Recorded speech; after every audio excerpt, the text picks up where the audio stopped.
story unfolds with an interesting rumor about a man in this world that even the armed groups are afraid of whenever they see him.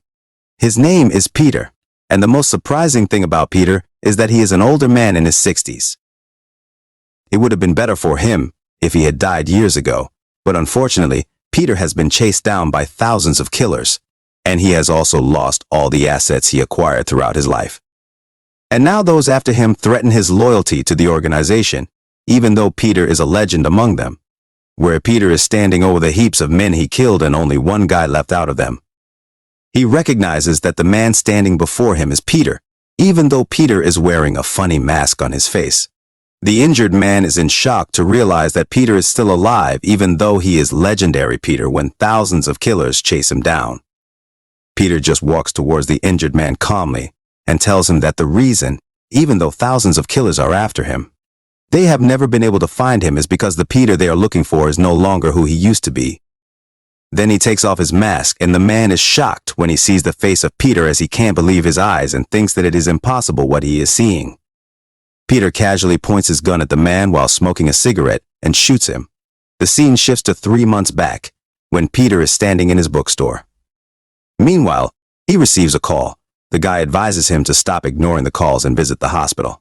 The person on the call reminds him that if he continues to do that, then he will die in less than 3 months. But it looks like Peter is not afraid to death as he is gathering his mountain of pills. While settling the books in the racks, he thinks he has been handling death and life situations throughout his life, and how he gave the last 50 years of his life to the organization, and admits that he doesn't regret anything. While sorting books, he comes across a book titled How to Take Portraits. He realizes that he has yet to take any photos of himself. He looks into the mirror while watching his old body carrying a book pile. That might be the only regret he has. A schoolgirl wearing a school uniform and holding her bag walks into his shop. She greets Peter and tells him she wants to buy a middle school textbook. Peter, sorting the books in the other corner of his shop, welcomes her while turning around, as he sells every book he has there except the one he doesn't. A student asks if he sells used textbooks. Peter replied that he had textbooks from the 1960s to 2020, including books from different contraries, and Peter asked which one she liked and suggested she get the latest one. The girl explains that she wants these for her younger sibling. Peter assumes she is probably a student from the nearby high school, and he starts picking out the books for her. Peter notices that her name tag is green, that she is a senior, which the girl confirms. She is impressed by Peter's sharpness and asks how he knows so much. Peter replies that he knows everything about everyone in the neighborhood. Peter brings out a set of brand new books, which shocks her. She explains that these are not the ones she wants to buy. She adds that she has only a 1,001 Korean currency and can't buy all these brand new books. Peter smiles and tells her he no longer needs these so she can have them. The girl tries to refuse, but Peter tears off the book's plastic cover and tells her that these are no longer brand new. She tells him that he doesn't need to do that for her, but he assures her that it is okay. Just by looking into her eyes, Peter reveals to her that he knows how much she adores her younger sibling and tells her that she should be good to them while she has the chance. This surprises the girl. Peter adds that she will regret it if she doesn't. When Peter is packing the books for her, the girl calls him Grandpa while trying to get his attention, so Peter tells her she should call him Mr. The girl then asks Peter if he has ever regretted anything before. Peter tells her that their regrets increase as they live longer. Peter recalls a time when he had to leave his daughter so they both could stay alive. He tells the girl they can't do anything to change the past and avoid the things she would regret later. Just then, the girl is about to stab Peter in the back, but it looks like Peter already knows that she has been sent here to kill him, and tells her that she should turn back and promises not to kill her if she does. Hearing this, the girl is shocked and wonders how he knows why she is here. Peter reveals that he has memorized the faces of every student at the high school. To confirm, Peter tells her that she tells him that she is a senior, but that the high school was built just 2 years ago. The girl realizes that Peter has caught her. Peter points out that the knife she carried with her smells of blood, a scent that he has been exposed to for many years of his life. He mocks her for attempting to hide the smell with cheap perfume. The girl decides to go ahead and attack him because she has already come so far and she has no other choice. She then takes the knife and tries to stab him, but suddenly starts to feel afraid that she will be the one who dies, but reminds herself that she is the one with the knife. Peter says she can still have the books because he knows what she said about her young sibling is real. Judging by how the girl speaks, Peter confirms that she is also from the same organization as him. By accident, Peter tells her she is from Glory Orphanage like him, and their way of work has not changed yet. Peter claims that she is not trained well yet. Peter then tells her that Plan B occurs if their volunteer service fails in their organization. Suddenly, 2 other men crash into the store through the roof and start shooting them. Peter pushes the girl away and reveals that their organization, if the mission is unsuccessful, then the assassin needs to be neutralized. She notices that Peter got hit by one of and it went through his stomach. The other 2 men open fire again, and Peter tries to fight back by shooting at them too. But unfortunately, one of them grabs the girl while the other punches the older man and wonders how such a weak man could be Peter. Meanwhile, a man with octopus tattoo on his head arrives. His codename is 8-Legged Man, and he is the boss's informant. He talks about how Peter has the most extraordinary reputation in their organization and is the highest-ranked agent, but now he's nothing about the disease. Peter tells them to come straight to the point and tell him the reason they want to kill him. In response, the 8-Legged tells him that the boss doesn't like him. Peter seems confused to hear that, so the informant explains that there's a massive bounty of 7.6 billion won on Peter's head, which thousands of killers would be trying to win the moment he steps out of the organization. Peter finds it funny that the bounty is the same amount in his bank account. The informant confirms that's indeed his money. The bounty is the money he saved up over the years while he was in prison, risking his life, but now that money would be going into someone else's hand, and the 8-Legged wants to be that person. 8-Legged asks Peter to die by his hands and punches him in the face, and the other man joins him. Peter is sent flying into the other room. They assume that Peter has been knocked out. The 8-Legged look disappointed as the fight ended so quickly and asks the other man to clean up the mess. 8-Legged looks closer at Peter, but Peter surprises him with a flashbang and escapes through the door. They realize that they have been tricked, and the 8-Legged orders his men to go after Peter as he couldn't have gone far with a bullet in his stomach. Those 2 men go out on a rainy night to search for Peter. It is raining heavily outside, and Peter is huffing in pain, lying in the park's playing area. Peter thinks that he is not in a position to fight back. He is bleeding badly, huffing in pain, and realizing that he is too old now. Peter thinks back about his life as he lived daily for the organization. At an early age, when other boys of his age were studying in school, Peter was learning how to swing a knife and kill people. From schools, he was learning to wiretap and eavesdrop until his ears bled. When other guys were dating and romancing, he became a Russian spy living with Frostbite 247. When others were planning their families, he was fighting against the terrorist groups to survive. Peter worked for this organization by constantly putting his life on the line. The situation changed when the new boss took over the organization's charges. The new boss feels Peter's too old, but Peter is sick and soft now, so he wants to be Peter to die. Peter is groaning in pain at the playground and recalls giving everything to the organization and never asking for anything in return, and now they are treating him in that way. Then he angrily questions himself, saying that his life is worthless for them. At least he doesn't deserve to be treated like that. Peter motivates himself that he can't die like that. He will not allow anyone to take his money. He then remembers his daughter, whom he left behind many years ago. He then unconsciously falls to the ground. He is bleeding badly at the 8-Legged hideout. The other 2 killers are cooking something in the kitchen and talking about how they would have won the bounty if they had not let Peter slip away. The second man wonders why such a massive bounty is on the older man's head. The first man explains that it's probably the least they could do to respect such a legend. The second man is only after the money and doesn't care if Peter is a legend. He wants that money so much that he gives up his kickboxing championship title just to become a bounty hunter to kill the older man. By holding Peter's picture, they will kill him and take that bounty. Suddenly, they are interrupted by a man telling them that this is the only picture that shows his face. When they turn around, they are shocked to see Peter standing in front of them. But they realize that Peter is an older man, but the man standing in front of them is young.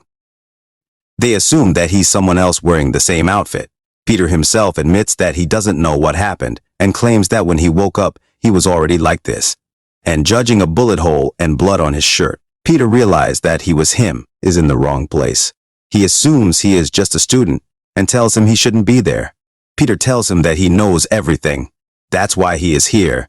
And then Peter grabs his hand and asks him to take him to the eight-legged man. Hearing this, they assume that this young man is also in their line of work. The second man tells him that he has to die to reduce the competition, and he tries to punch him, but Peter stops his fist with his palm. The man is shocked to see his strength and wonders if it might be the legend. Crushes the bones of his hand with his bare hand. A first man tries to stab Peter from behind, but Peter quickly turns around and lands several hits on him while he is in the air.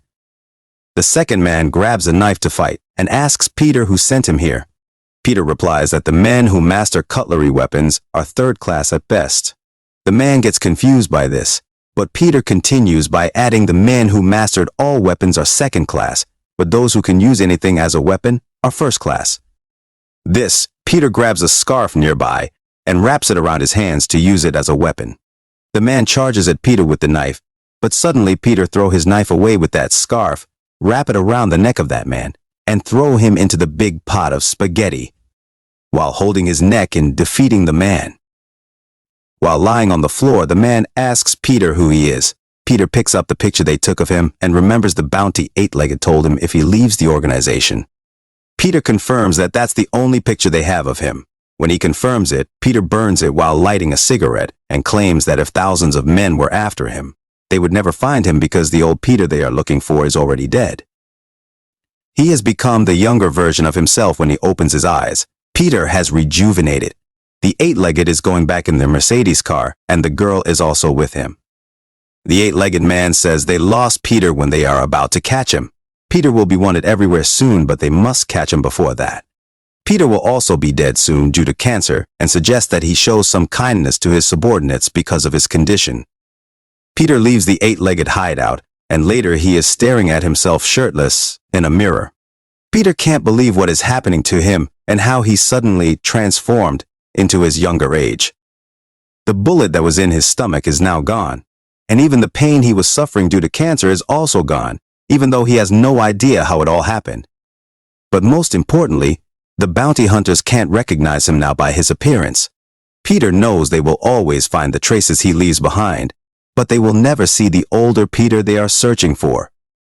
He changes his clothes, as these are not fit for him now. Just then, Peter hears two thugs talking. Sides since they are in a non-smoking area. The thugs try to intimidate him, but Peter insists they go out. The fat one of them slaps Peter and tells him he will let him go since he is feeling good today, but don't look around them again. Peter walks away as he doesn't want to waste his time. The thugs think he is afraid of them, but Peter will lock the door and claim he will deal with them quickly. Peter walks towards them. The thugs are confident they will take him on and assume that Peter will teach them manners. Peter rolls their sleeves and tells them he will teach them a lesson for not respecting their elders. The fat thug again tries to slap Peter, but Peter lands a nasty punch on his stomach. He flies away and falls to the floor. The other thug pulls out his knife and tries to threaten Peter, asking him if he knows whom he is messing with. Peter replies that he doesn't know him, but Peter confirms that he is holding a pocket knife incorrectly. The thug looks confused. Then Peter explains that he will cut his finger if he swings the knife the way he is holding it. Peter then thinks the person who will swing the knife doesn't have his arm in front of him. Then suddenly the thug tries to swing his knife at Peter, but Peter manages to hit his hand holding the knife and disarm him quickly. After that, Peter swiftly hits him on the neck, making him fall to the ground while he is keeping his neck in pain. While standing in front of Thug, Peter tells him he doesn't try to stab him. If he did, then he should have died earlier. The thug begins to fear Peter and asks him for his identity. Peter doesn't know what kind of bad jobs he does for a living, but if he knows who Peter is, he must die here. Peter then grabs him by his shoulder and tells him that if he wants to know who he is, then he indeed has to die after that. Thug frightens and pees in his pant and says he will surely do legal things from now onwards. Peter then takes all of the thug's clothes and leaves him naked in the restroom. On his way out of the place, Peter checks his bank account and sees all his money has disappeared. He angrily thinks he has warned them not to touch it. He realized that they had started the war. Around himself, Peter hears two students talking about scholarships. One says they got a scholarship from the Glory Club, and the other admires him. Peter remembers the place where he grew up, Glory Orphanage, which was operated by a religious facility on a small scale. And now, after 50 years, they are supporting children who are suffering from terrible food shortages. Glory Club has grown to cover all the political and business world corners. It is a company Peter has been part of for many years. Now, Peter wants to dismantle this by his own hands. The scene shifts and Eight-Legged enters the butcher's shop, where a guy sitting on a chair asks, "Alone to capture him." Eight-Legged replies that he is not Peter, he is alone, which is enough for people like his level. The butcher says they will die soon if they keep on trusting in Peter. Eight-Legged replies, "Does it matter if someone else dies too early?" Eight-Legged wants to finish their introduction and wrap things up quickly, so finishing soon is less painful. The butcher smiles and says they have guests, so they prepare an entire supper for them, and he gathers his guards to surround the Eight-Legged. This is the Wagner mercenary base, the best private military company in the West since 1948. The head of the company thinks that Eight-Legged is not among the top 12 best in the Glory Club, and wonders why he is so confident while standing there alone. Then he orders his men to attack Eight-Legged at once, but Eight-Legged kills them all in one go using his signature skill, entire body hypermobility. After seeing this, the leader falls to the ground united and asks how an average human can do that. He yells for the killer to stay away from him, but Eight-Legged moves towards the leader and kills him. Eight-Legged enters his hideout with the girl earlier. She tells Eight-Legged that his assassin guys are dead, someone very carefully kills them, and he leaves no trace behind. Killer destroys all the security cameras as well. Eight-Legged assumes only one man can do that, and he's none other than Peter. Eight-Legged wonders what kind of tricks this older man has used to stay alive, and even managed to kill his men in his hideout. He thinks Peter's bounty will drop soon, and wants to kill him before anyone else. Eight-Legged orders the girl to go and find Peter's hideout and report him back. The girl stays silent a bit, thinking about the time back at the bookstore where the kind older man saved her life in an assassination attempt. The girl accepts the orders. After that, they walk into the restaurant. The waiter tells Eight-Leg that someone is waiting for him inside, and the waiter asks Peter if he has a particular reservation as it is not a working day. Peter looks up and explains that he has no reservations, but comes here with a grudge. The Eight-Legged man asks if he pressed him for his tab or something in the past, but Peter says he is somehow correct as his tab is way too big. Peter glares at him and tells him the tab is about 7-6 billion. Peter says this to the legged man. He initially smiles and thinks it's just a joke, but he fears when he realizes what he is talking about and orders his man to lock the door.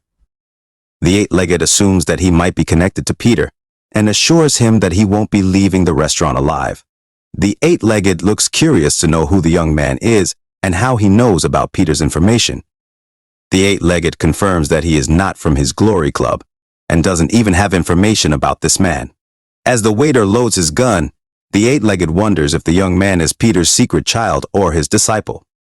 Eight-Legged corrects himself by remembering that Peter has always worked alone, then offers Peter the chance to get out alive and gives Peter two options.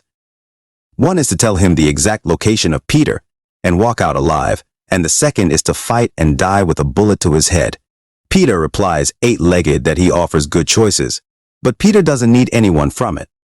Peter gives him option 3, which is that his name is Peter. Peter tells Eight-Leg that his name is Peter and he is the one who kills his subordinates. Legged doesn't take it seriously as he is unsure what the young man is discussing. Peter replies that a young guy like him has terrible hearing, and Peter repeats that he killed his 2 subordinates. The Eight-Legged man is still not sure what's going on, and he doesn't believe Peter is the man sitting in front of him. He would attack them. He calls out Peter, who he still thinks is an average student, and threatens him while the high school girl and the waiter pull out their weapons. The Eight-Legged asks again to reveal his relationship with Peter. Peter watches them as the girl pulls out her knife, ready to fight. Peter tells the Eight-Legged man that there's one way he can find out about the relationship, and when the Eight-Legged man asks what it is, Peter tells him that he would have to kill him. Eight-legged smiles and says he is best at killing people. He then gives his waiter the signal to shoot Peter and tells him to make sure that he can breathe after that. When the waiter pulls the trigger, Peter throws his chopstick so accurately that it hits the waiter's throat, and he falls to the ground and starts bleeding. A girl cannot believe what she has just seen and stares at the waiter. Peter picked up a new pair of chopsticks and continued eating his meal. The eight-legged man is impressed and compliments his flashy skill as he walks over to the waiter's body. Skills and asks him what club he is from, offering him the chance to join the Glory Club. The eight-legged pretends to be friendly, but when he gets close enough to Peter, he pulls out his gun and starts shooting numerous bullets at Peter. Peter swiftly hides behind the table and throws a chili sauce bottle on the ground to save him from bullets. The eight-legged man laughs as the bullets go through the table when he sees the red liquid flowing from underneath it. The eight-legged man calls Peter a kid, thinking he can stop the bullets from falling from the table. Eight-legged smiles. He believes he has injured the young man and offers him one last chance to reveal his relationship with Peter. He then rushes behind the table to kill that young guy, but he is in shock after seeing that he is not there and realizes that it is chili sauce, not blood. Eight-legged rushes here and there in search of Peter. He checks behind the pillar, but no one is there. When he looks up, Peter spits chili sauce on his face, jumps on eight-legged, tricks his hand, and punches him on his gun-holding hand, which destroys the gun. After disarming him, Peter lands a nasty blow to his face. The eight-legged faints and can't see anything correctly, and he is bleeding from the mouth. Peter twists his head backward like he is breaking his neck, and the eight-legged person falls on the ground with his head facing backward. Peter looks at him and starts walking in the other direction. Eight-legged thinks he has faced countless opponents, but he has never seen a skilled fighter like this young guy.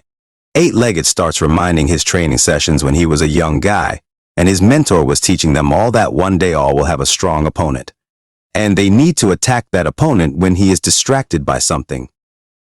Eight-legged reminds himself that he has created a unique technique to tackle such opponents, and only he can use that technique.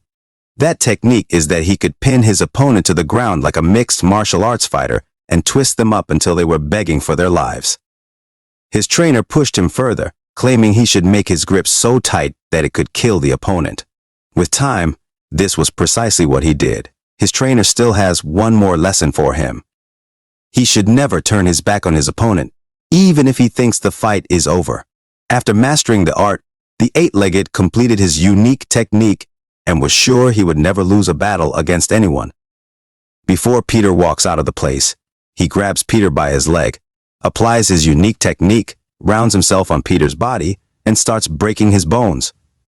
The young guy screams, the eight-legged grip tightens, and he tells Peter that he was doing this when he wasn't even born, and that he has far more experience than a newbie like him. Peter stands beside him and asks how much time he requires to complete his unique technique. Eight-legged is in shock. He thinks he is applying this on Peter, but he grabs his waiter, applies his exceptional technique, and kills him.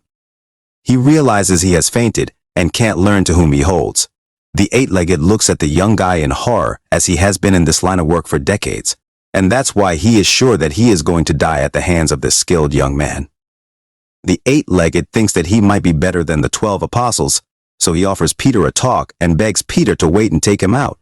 By saying this, he gets up and immediately grabs his subordinate girl. He then gives Peter an offer to spare his life in return for that girl. He can take her and do anything he wants with her. The girl refuses to go with Peter, but eight-legged shuts her up. Peter accepts the deal and admires how quickly all the Glory Club members make deals to save their lives. The eight-legged man throws the girl to Peter and runs to the exit door. He tells Peter he will pretend that nothing has happened between them and says he can use that girl now. Peter reminds eight-legged about particular techniques. Stops in shock at how he knows his unique technique. When he turns around, Peter repeats a familiar phrase that his trainer always said to him back then. He told him that if he shows his back to his opponent when he think he have won, he will surely lose his head. Eight-legged recalls what his mentor said during training. He sees the resemblance between Peter and his trainer. He realizes Peter is the young man standing before him. Peter then reminds him of what he said earlier about how none of his opponents have lived to tell the tale after hearing his name. Peter rushes towards him and twists the flexible 8-legged man to the point that his bones snap and kill him on the spot. The scene shifts, the head of the Glory Club exercising on the roof of his office. Wearing only shorts, he has a woman's tattoo on his back. His subordinates reported that the 8-legged is dead now, and it is confirmed. Data from CCTV is removed, and there are no clues about the killer. The boss replies to an older man who has been shot with a bullet and is on the verge of death, how he killed 4 trained men without leaving any trace. The boss tells his subordinate that the bounty of 7.6 billion is up for the mission of SSS level, and orders his subordinate to tell all the members of the Glory Club that from now they are all allowed to kill Peter wherever they see him. The scene shifts to the busy streets of the town. A boy in a public place points his father towards the Glory Club's advertisement, stating that they started their service. Everyone else also turns up to look up the latest advertisement, and among them, Peter is also looking at the big screen. It's a coded message from Glory Club. A picture of the old Peter's on display, along with the message for seeking help for the elderly and homeless. Under the ad is the phone number for the people to call if they like to donate. They are also distributing flyers on the street. One of them approaches Peter and hands him a flyer, asking him to donate 20 a month, as it is a non-profit organization. Peter looks at the flyer, squeezing it up and claiming he'll take down the Glory Club himself. Peter decides to bring down the organization, and only one person comes to his mind to help him with his mission. Unfortunately, the person is weird, but Peter doesn't have many options.